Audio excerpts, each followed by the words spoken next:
बताए के मरले बाई से मुअली के मार कौन उन्नतिया हते यार बोला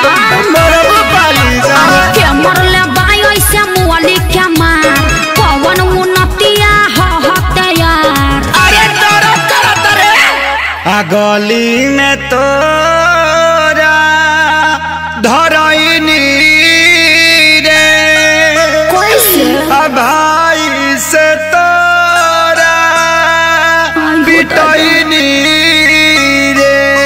अरे का करे आइल रह हड्डी मसली सब देला से दूर अरे मरले सारे कसम से भरा अरे मरले सारे कसम से भरा अरे मरले सारे कसम से भरा।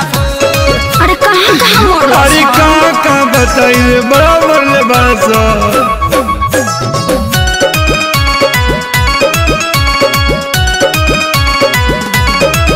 मुँह खोला होट बलेटवा खिया दी अब नया राजा हरदी पिया दी। 45 मरद नहीं झरला पानू न गारा बात मीठा मीठा जानी कारा।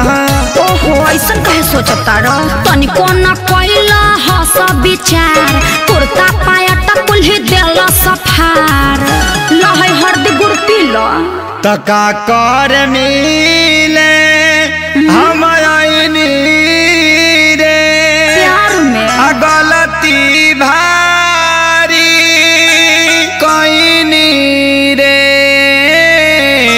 चुप रहो सब ठीक हो जाई।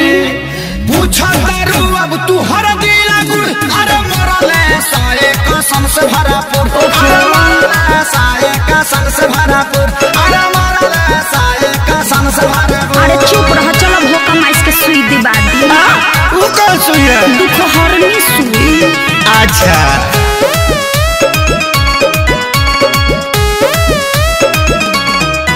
मरल सन जैसे मारे कसाई पापी हो बड़ी बारे सभाई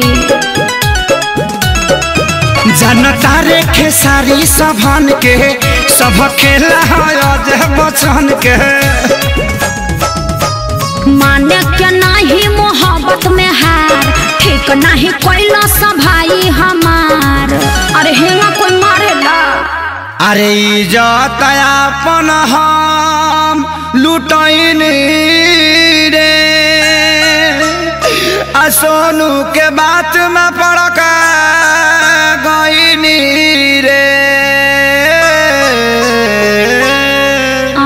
रहे के बायब तो तोरा से दूर अरे मरले सारे कसम से भरा। अच्छा चुप रह। मरले सारे कसम से भरा अरे मरले सारे कसम से भरा। अरे बाप रे बाप दर्द होता। अरे लावा अमर लाता के पाता साट दी।